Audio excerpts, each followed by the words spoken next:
This lesson is on using Ajax to update a form field dynamically. Let's look at this. I have a simple little web page set up to convert Fahrenheit degrees to Celsius degrees.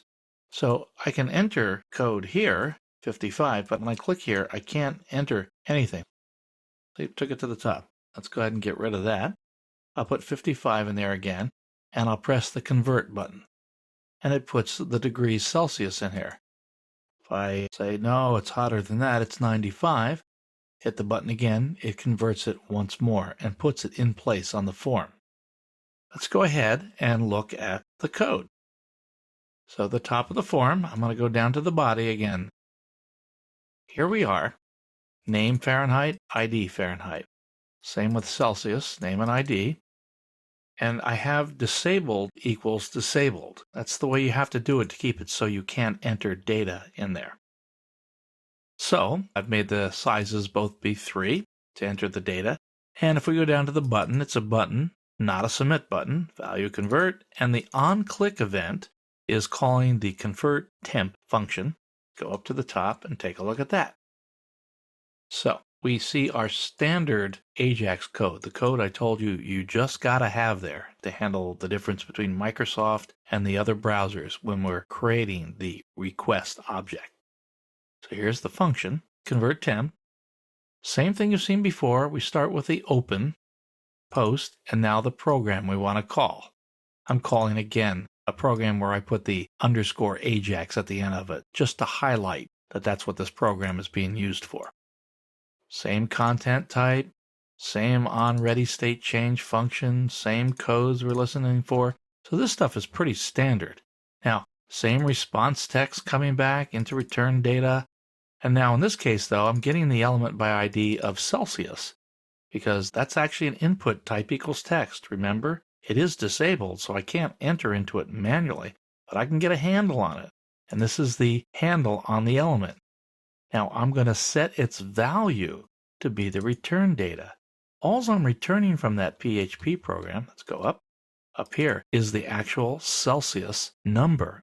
I'm not returning any HTML code.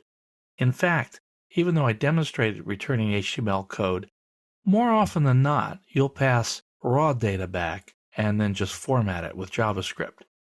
Several of the examples here, I do it both ways, so you'll see both examples. So here, you don't set the inner HTML of Celsius because Celsius isn't a tag. It's the name of a form field, and it has a value. Remember, when a user enters something, that's what's in the value property of the form element. So in this case, we're actually setting the value. You saw that happen dynamically. Every time we click the convert button and we change the Fahrenheit data, we got new stuff. Now, notice, by the way, we haven't even looked at the Fahrenheit data yet because we listen first. We listen for the answer before we ask the question. And here we ask the question. I'm getting the value the user entered for Fahrenheit, using the get element by ID into here, and I'm just taking the extra step of making Fahrenheit equals data. I do this to keep it very consistent. It's just my style. You don't have to do it that way. I could put Fahrenheit down here instead of data, and that would be fine. This is the send. Ask the question, data equals whatever data came out. And then the return. So let's go look at the PHP program itself now. Another simple program. I'm going to get the data, and that is just the degrees Fahrenheit, but I'm receiving it, you see, into a PHP variable now. I sent it through JavaScript, but I'm receiving it into PHP, so I've got to have the $sign. And here's the little simple formula for calculating Fahrenheit degrees into Celsius. And I put it here. Now I decided that I didn't want to see a lot of decimal places after that, and this goes to a fairly good precision. So I use the PHP number format function to make Celsius just show only 2 possible places for the decimal places. And then I printed or echoed Celsius. Nothing else, no HTML code, no strings, just this number. And so when that number comes back, up here in the response text, return data, and return data gets set to the value of Celsius. So we saw it on the form. That's the way it all hooks together.